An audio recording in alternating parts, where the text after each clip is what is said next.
everyone, and welcome to the Becoming an Empowered Parent online series, offering expert tools for embracing imperfection, building connection, and creating more peace and joy within your family. I'm so thrilled that you're here. I'm your host, Debbie Zeichner. I am a parent coach, a mindfulness facilitator, and a licensed clinical social worker. And today I'm absolutely honored and thrilled to be joined by the incredible Dr. Ross Greene. Ross, welcome. Thank you so much for being here with us. Thank you. So before we dive into today's topic, which we're going to be talking about the importance of collaborating with our kids, which is so important now more than ever, I just want to share a bit of Ross's background, Dr. Greene's background. So Ross Greene is a clinical psychologist and the originator of the innovative evidence-based approach called collaborative and proactive solutions. We call it CPS, as described in his influential book, The Explosive Child, Lost at School, Lost and Found, and Raising Human Beings. He also developed and executive produced the award-winning documentary film, The Kids We Lose, released in 2018. Dr. Greene was on the faculty of Harvard Medical School for over 20 years and is now founding director of the nonprofit Lives in the Balance. Everybody needs to check out that site, Lives in the Balance. We'll talk about that later. He is also adjunct associate professor in the Department of Psychology at Virginia Tech and adjunct professor in the Faculty of Science and Technology in Sydney, Australia. Dr. Greene has worked with several thousand behaviorally challenging kids and their caregivers, and he and his colleagues have also overseen implementation and evaluation of the CPS model in hundreds of schools, inpatient psychiatry units, and residential juvenile detention facilities with dramatic effect. Significant reductions in recidivism, detention, and juvenile discipline referrals, detentions, suspensions, and use of restraint and seclusion. Dr. Greene lectures throughout the world and lives in Portland, Maine. Again, Ross, thank you so much for being here. You bet. He's not speaking throughout the world these days, but exactly, not these days. As we're recording this, we are in the coronavirus pandemic. So right now, that's all taking on a whole new effect. It's a whole new world. It has been. Even reach more of the world, I hope. So I just want to say I have been following your work for many, many years and truly appreciate the way that it complements my background and training in positive discipline, in mindfulness, and mindful parenting. And, you know, your book, The Explosive Child, which I happen to have here, has had such a profound effect, not only on the coaching work that I do with parents, but also just with my own kids. I have a 13-year-old son, I have a almost 11-year-old daughter, but it's had such a profound effect in my own family. And in particular, being able to see challenging behaviors as unsolved problems and lagging skills, which I know we're gonna get all into today, but it's truly been a game changer. So I'm really, really excited to be able to talk about that today and dive into that. Great. So before we dive in, you know, we know now about your professional background. I'm wondering if you could share with us just a bit more about your personal journey and how you got into this work. Well, part of my personal journey is downstairs at the moment. My two college-age kids are hunkering down with me here in my condo in Portland, Maine, for the coronavirus. Yeah. But in terms of professionally, you know, I knew it was either going to be kids or dogs. And I don't like blood, so it wasn't dogs. So, I started working with kids and went to graduate school, and turned out that the population I gravitated toward was the ones with ADHD. And then if you're working with kids with ADHD, you're gonna also be working with kids who are diagnosed with oppositional defiant disorder. And they started intriguing me the most. Because probably the most important thing to know about kids who are oppositional or who have challenging behavior is that they're not challenging all the time. They're only challenging some of the time. Yeah. And that's a very intriguing disorder, if it is a disorder. I began calling it part-time oppositional defiant disorder. Love that. And I started asking myself, if you only have a part-time disorder, do you have a disorder at all? And it turned out that what the research has been telling us for a very long time is that these kids are lacking important skills, not motivation, and that they are particularly challenging when there are certain expectations they're having difficulty meeting. And I began referring to those as unsolved problems, or sometimes known as problems that have yet to be solved, sometimes known as problems that are waiting to be solved. And those problems are easily identifiable because they're highly predictable, contrary to popular belief. And if they're highly predictable, then they can be solved proactively. By the way, we're spanning about 30 years here in about a minute and a half. And but they can also be solved collaboratively with the kid as our partner rather than unilaterally with the adult thinking that they are responsible for coming up with a solution about a problem that they actually know very little about. And so a great deal of what I've been doing for the last 30 years is helping adults learn how to do just that. How do you solve problems collaboratively with kids? First of all, how do you identify them? And then secondly, what's the process for getting them solved? Along the way, we have gathered an enormous amount of research documenting that this approach is evidence-based and very effective, and every bit as effective as the more traditional approaches, especially when it comes to improving behavior. It's just that the traditional approaches were never designed to solve problems. And so this model not only improves behavior every bit as much as traditional reward and punishment approaches do, they also have the advantage of actually solving the problems that are causing that behavior, which rewarding and punishing does not do. So there's a slightly longer-winded than I intended span of the last 30 or 40 years. I think for me as well, this idea of helping our kids learn how to solve problems and doing that with them collaboratively with all the brain science that we know now. I mean, what I love about it when I share with parents about it is that what an amazing skill that our kids now have for themselves to be able to go out in the world and solve. They all need this, right? So to be able to do that with their caregiver whom they trust the most is phenomenal, to be able to help our kids develop that skill. Also, if we pay attention to the wisdom of Tony Wagner, who's written some influential books about the skills human beings are going to need in the future, two of the top 5 are problem solving and collaboration. None of the top 5 are blind adherence to authority. Right. So that's good to know. Absolutely. So, the intention, as we talked about, the intention of this summit is to, offer parents ways of building connection and creating more peace and joy within their families. And I know that your life's work, as you said, has been dedicated to this model, to the CPS model. So I'm wondering if you could share with us more about this model specifically, and in particular, sort of ways in which you feel it really supports parents in developing that connection with their children and in creating more peace and joy within their homes. Because I think ultimately that's what parents want, right? They want more peace and joy within their homes and ultimately want to have that connection. Yeah. I'm biased, but I can't think of a better way to create connection and joy and peace, connection with your child and joy and peace within your home. But the model basically, one place to start here is by saying that your child is not a blank slate. He or she was somebody when he or she popped out. And parents who've had a baby know that this kid was not a blank slate. And yet often we still treat them like they are blank slates to be molded according to our wishes. Good luck. That's where we go wrong frequently. Kids, from the minute they pop out, have skills and preferences and beliefs, not necessarily beliefs when they pop out, but they develop.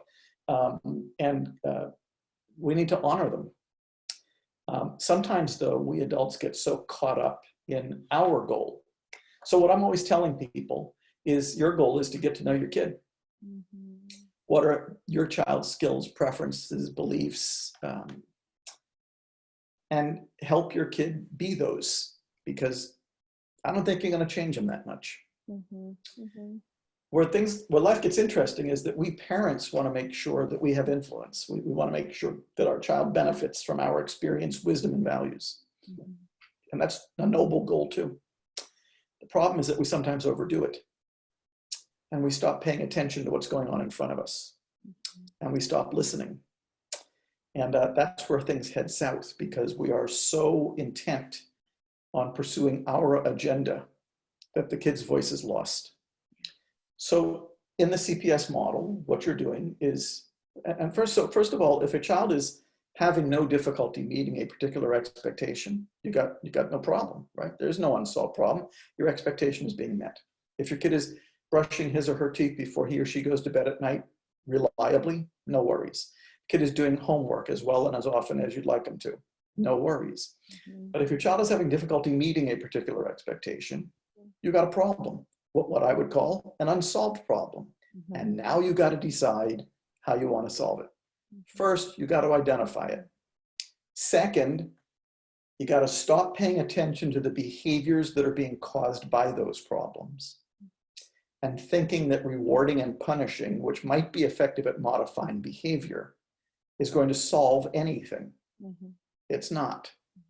By my way of thinking, behavior is just the signal, just the fever, just the means by which the kid is communicating. I'm stuck. There are expectations I'm having difficulty meeting.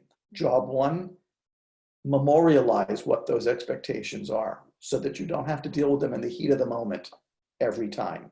You want to set this up to be proactive from the word go. Then you got a decision to make. How do I want to go about dealing with that problem? And what I've done is I've delineated 3 options: Plan A, Plan B, and Plan C. Plan C is where you are setting aside a particular expectation, at least for now. Not because you're giving in, not because you're giving up, but because you're smart. You got bigger fish to fry. And especially in the very behaviorally challenging kids that I tend to like working with, a lot of unsolved problems have accumulated over time. Not going to be able to solve them all at once. Got to prioritize. Got to stabilize. Plan C is also the means by which I stabilize a lot of kids, because any expectation that we have removed for now won't set in motion a challenging episode because we're not even expecting the kid to meet that expectation. So is this a choose your battles? Is Plan C? No. No. Okay. I don't like referring to it that way because there's no battling going on in this model. So there's really no choice to battle. Right? Plan C is prioritizing. Plan C is stabilizing. Plan C has nothing to do with battling because you're not battling in this model. Okay. Thank you. That leaves us with only 2 other plans, A and B. Both represent a way to solve a problem with a kid. It's just one huge difference between them. With Plan A, you're solving the problem unilaterally. With Plan B, you're solving the problem collaboratively. Plan A is about power. Power causes conflict. In Plan A, the kid's voice is lost. Plan B is collaborative. Collaboration brings people together. Both voices are heard. And when you're using Plan A, the concerns of both parties will be addressed. You're really not using Plan A when you're using this model. Plan A is there just for emergent, surprising safety issues. As I always tell people, if a kid is about to dart in front of a speeding car in a parking lot, you're not doing Plan C. You're not saying, well, we got bigger fish to fry here. You're not doing Plan B. You're too late. You're doing Plan A. You yank on the kid's arm. You save his life. If he blows up, so be it. But if 3 weeks later, the kid has now darted in front of a speeding car an additional 17 times, and you've yanked 17 additional times, I would agree that Plan A is working at saving the kid's life, but I would say that Plan A is not working at solving that problem. You're going to need a different plan. And that's going to be either B, in which case we're solving this problem together by finding out from the kid what's making it so hard for him or her to stay next to you in the parking lot, or Plan C, where we are consciously, deliberately, and proactively deciding we're not ready for parking lots yet. So a couple of questions come to mind. One is that I know that there are 3 steps to the plan. Yes. So I'd love you to outline that. And what age do you start this? So for parents who are wondering when they can start to work on this with their kids, what would you say? What age do you think this is best for? Earliest? In its most formal sense, we do this with 2 or 3-year-olds. And in an informal sense, you are collaborating with infants.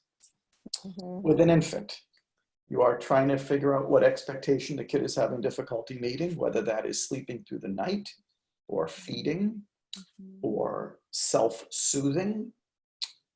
Whatever it is, there are even expectations that infants have difficulty meeting. Yeah. You are trying to figure out what's getting in the way for the infant. Now here, things with infants are a little different than they are with starting at 2 or 3, because a 2 or 3-year-old, believe it or not, many people do not believe this. Many people believe that a 2 or 3-year-old cannot give you any information about what's making it hard for them to meet a particular expectation. That's incorrect. They have lots to say. A lot to say. A lot to say. So I'm always telling people, don't sell those preschoolers short, right? Yes, yes. And then you are trying to apply a solution back to infants. And you are 100% dependent on the infant to let you know how you're doing. That's collaboration. The problem is that we stop doing that. Why do we stop doing that? Just because the kid has words now? But words make this process even more doable. Just because the kid has a mind of his own, he always did. But now that he's got words and locomotion, he can act on it. And that, unfortunately, that combination of ingredients often causes many parents to decide it is now their job to stop collaborating, which they were doing with the infant, and start lowering the boom. Wrong turn.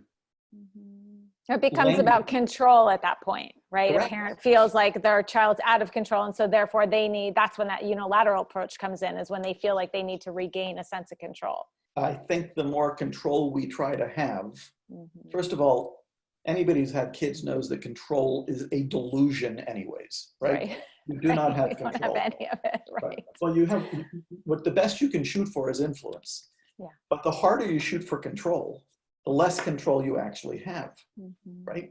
Because the harder you shoot for control, the more you are muffling your kid, and the kid's voice is being lost. Now, we don't want to do that, but we still want to have our kid benefit from our wisdom, experience, and values. All of that comes together in Plan B. As you said, as people will hear when they hear the 3 steps. The first step of Plan B is the empathy step. This is where we are gathering information from the child about what's making it hard for the child to meet a particular expectation.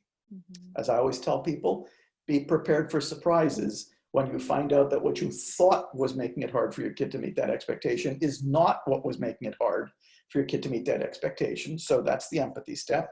The first thing people think when they think of the empathy step is, what if my kid won't talk to me? Your kid will talk to you if you're going about doing this in the right way, and if you are armed with some strategies that we may or may not have time to talk about. The second step is called the define adult concern step. This is where the adult is entering their concern into consideration. The exact same concern that might previously have led them into Plan A is now leading them into Plan B. Same concern, completely different approach to getting it addressed. And the invitation is where kid and caregiver are collaborating on a solution. Which is very respectful. So much respect. Incredibly respectful. And by the way, in both directions.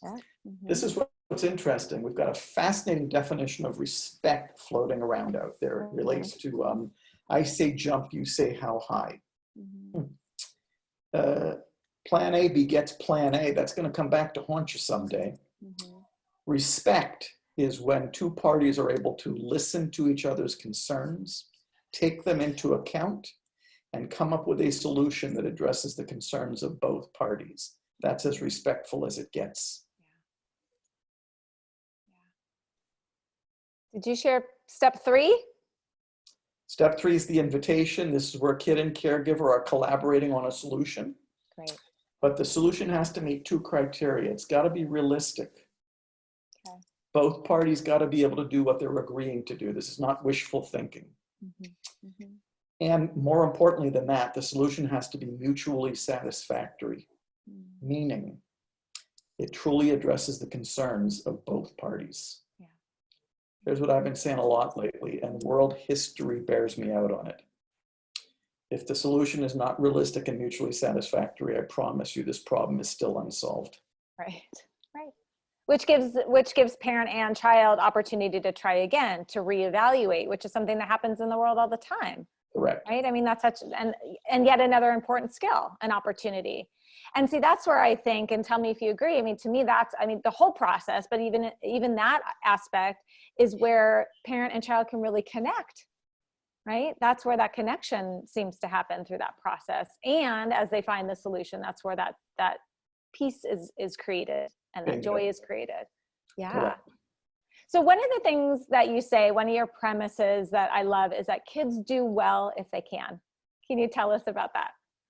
It's the belief that this kid would very much prefer to be doing well, which flies in the face of some conventional wisdom that tells us that the kid is doing poorly because he's getting his jollies that way. He's seeking attention by doing poorly. He's manipulating us by doing poorly. He's testing limits by doing poorly. He's unmotivated. These things we've been saying about our most vulnerable kids for a very long time that simply are not true. So the problem, the contrast to kids do well if they can is kids do well if they wanna, which has been a very popular belief system for a very long time. And by the way, has also led us to spending an enormous amount of time making kids wanna do well because we believed that they didn't wanna do well. How do you make a kid wanna do well? Rewards and punishments. So kids do well if they want, so kids do well if they can. No matter where I travel all over the world, that's what people tell me was the big head turner for them. That's what really got their head turned around because they had been thinking, these are the new lenses, they've been thinking something different. And because they were thinking something different, kids do well if they wanna, making kids wanna do well made perfect sense to them. But kids do well if they can also helps them understand why so many kids are not responding to rewarding and punishing. And the kids that I've been working with for 30 or 40 years are the most overpunished kids in our society. And they're not proving to us that some of them eventually say, I don't care what you do to me, take your best shot. But that's the byproduct of them just getting punished like crazy. Punishment does not solve the problems that are causing the behaviors that we're punishing them for. Rewarding kids does not solve the problems that are causing the behaviors that we would prefer to see from them instead. So rewarding and punishing solves none of those problems.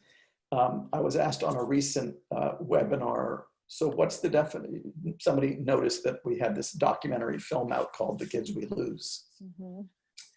They said, what's the recipe for losing a kid? Ignoring the problems that are causing the behaviors, just letting them slide, letting the pile of problems pile up, only focusing on the kid's behavior, hammering the kid over a long period of time. Eventually the kid becomes alienated. This is not joy. This is not peace. This is not connection. This is, we'll wait you out. We will batter you into submission when we could have been solving problems collaboratively all along.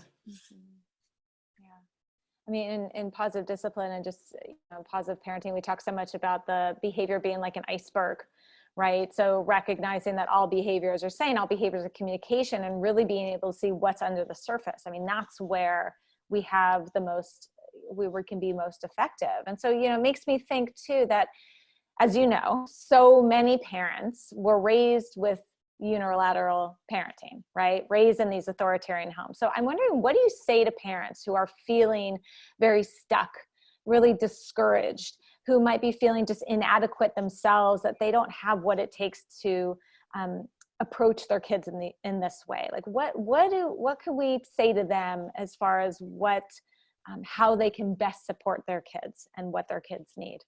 Well, you may need to learn a few new tricks. Yeah. You may need to shift the way you're approaching things. That's not a tragedy. In fact, in this current era of pandemic, we better learn some new tricks, and we better adjust how we're doing things. So learning some new tricks and adjusting how we're viewing and doing things is positive, especially if the way you are parenting your child now is not causing peace, not causing joy, not creating connection, and just making things worse. Something's got to give, right? And so what I would say to parents is, yeah, I get it. You were raised a certain way, and that's your, you've got that in your skill set because that's how you were raised, right? Your kid apparently needs something different from you than the way you were raised. Plus, when you were raised, we may not have had all the research that's accumulated over the last 40 to 50 years telling us what's really going on with kids who have behavioral challenges, and that is that they're lacking skills, not motivation. What if your kid could have voice? What if your kid could be a partner? What if y'all could be teammates in solving the problems that are affecting your kid's life? Wouldn't that be better, especially since you do not have joy, peace, or connection now? And then if we really want to get into the weeds with people, might this have worked out better for you too? Yeah, exactly. Yeah. So when parents find themselves triggered, you know, one of the things that comes up a lot in my work is parents who find themselves really triggered, whether they have their own trauma histories or whether just whatever comes up for them, they find themselves triggered. What advice do you have for parents when they find themselves just, they're not able to respond in the way that their child needs? What do you say to them? That's because I say to them that's because they're finding themselves in the heat of the moment. Yeah. And that's when you get triggered, is in the heat of the moment. And nobody's at their best in the heat of the moment. So it's a tall order to feel that there's something amazing that you could do in the heat of the moment. My goal is to keep you out of the heat of the moment. Right. And that's why what I do in my work is I help people identify the expectations the kid is having difficulty meeting proactively, using an instrument that people will also find on the Lives in the Balance website, the website of my nonprofit, Lives in the Balance. It's called the Assessment of Lagging Skills and Unsolved Problems. And if people take the time to complete that simple instrument, they will know what expectations their kid is having difficulty meeting. None of this is new information, by the way. The problem is that they've been dealing with on the heat of the moment, which is where they're getting triggered. But if you deal with it proactively, you're out of the heat of the moment. You're not going to get triggered anywhere nearly as often. And if you're solving those problems proactively and collaboratively, you're not going to find yourself in the heat of the moment almost ever anymore. And therefore, you're not going to find yourself getting triggered almost ever anymore. Right. And so much of this also, I find, has to do with the unrealistic expectations that parents have, you know, based on their own upbringings, that once we're able to identify and, you know, kind of come up with what is developmentally appropriate for kids at particular ages. And I find, you know, so many parents, especially some parents that I work with who have kids that tend to be more mature, a little bit more precocious, they'll say, you know, well, I treat him or her like a 10-year-old, and I have to remind myself, we talk about it's reminding yourself, you know, my child's acting like a 4-year-old because he is a 4-year-old, right? And being able to remind ourselves that when we feel triggered, that it's not about us, it's about what our child needs and what our child is having difficulty with in that moment. Well, and what a lot of people mean by triggered is my kid is exhibiting a behavior that triggers me. But we have to remember that the behavior is late. The expectation the kid is having difficulty meeting that's causing the behavior is early. If a kid is having difficulty meeting an expectation, number one, that's going to be less triggering than behavior. Right. But number two, that's just our kid letting us know, this is what I'm having difficulty with. I always remind people that your kid is meeting a lot more expectation than he or she is not meeting. Why are we getting triggered by the expectations our kid is having difficulty meeting? That tells us just a few things. It tells us he's not ready yet, right? That expectation is just out of range right now for your kid. And I'm not talking about somebody else's kid, and I'm not talking about a kid who's another, you know, somebody else's kid. I'm talking about your kid. And that's what this really comes down to, your kid. Or it means that there's something getting in the way of your kid meeting that expectation. They may actually be able to meet it, but something's getting in the way. Mm-hmm. None of that should be triggering. We hold our expectations dearly to our hearts. We want the best for our kids. We want them to be ready for the real world. All of this contributes to us getting triggered if our expectations are not being met. Mm-hmm. What we should be doing instead of getting triggered is get curious. Yes. Yeah, I love that. And I love the word yet, right? When we say that our child isn't able to meet that yet, our child isn't able to do that yet. So Right. they'll get there, right? It's having that reassurance that they'll get there, and how can we help and support them along the way? And this idea of approaching these unsolved problems with them proactively, really getting, I think the curiosity is one of the best tools that we have. Yep. Just to be curious, just to slow down, just to stop and think and pause. What's happening for my child? It's not about me.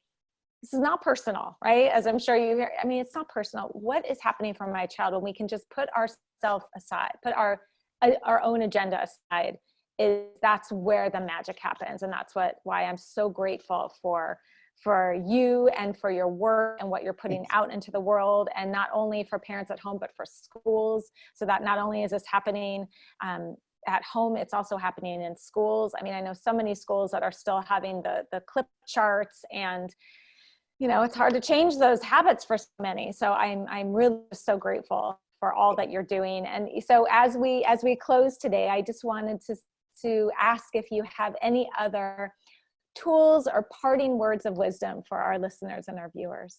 Tools, there's tons of them on the Lives in the Balance website. Yes. So my parting word probably is, if any of the people who are watching this have never been on the Lives in the Balance website, there is such a vast array of free resources on that website to help people go beyond what we're able to do in 30 minutes. Mm-hmm. Got to check out the website. That's my main parting word. That website you could spend hours on your website. I mean, with worksheets and printables and interviews and webinars and podcasts. I mean, it's absolutely incredible. Not to mention all of your books, Ross. I mean, that's also an excellent place to start. Your books are really, really incredible. Thanks. So is there any other way that parents can find you? So livesinthebalance.org is the main place. They can find me through books. And if they are interested in watching a documentary that is an absolute horror show, but reflects the reality of how we're still treating our most vulnerable kids, especially in the United States, but also in other parts of the world, here in the year 2020, in ways that are incredibly counterproductive. They can check out the trailer of the documentary film, The Kids We Lose, and it'll be available for distribution in about 2 or 3 months. So and schools can get that too. So if parents watch that and they watch the trailer and they want to bring that to their school, they can ask their school to bring that, yes? Correct. Awesome. That's incredible. So I want to thank you for... Yeah, I want to thank you for your not only your time, but just your passion, your dedication, the incredible amount of support and resources that you offer for parents, for educators, and for kids of all ages. And I'm just so grateful that we were able to make this happen today. As Joe Fuller says in his song, that's why I'm here. Yeah, thank you. So I really encourage all of you who are watching and listening to really spend some time reflecting on the session that we had today, because this is really powerful. This approach of seeing your child's behavioral, quote unquote, issues as unsolved problems and skills that they are lacking will be something really I want you to reflect on. And so to go into your journals and to take some notes, think about your biggest takeaways, think about something, even just one thing that you want to commit to trying based on this conversation that we had today. So I want to thank you all again for being here, for joining us, and I look forward to seeing you again tomorrow for another day of the Becoming an Empowered Parent series. So bye for now.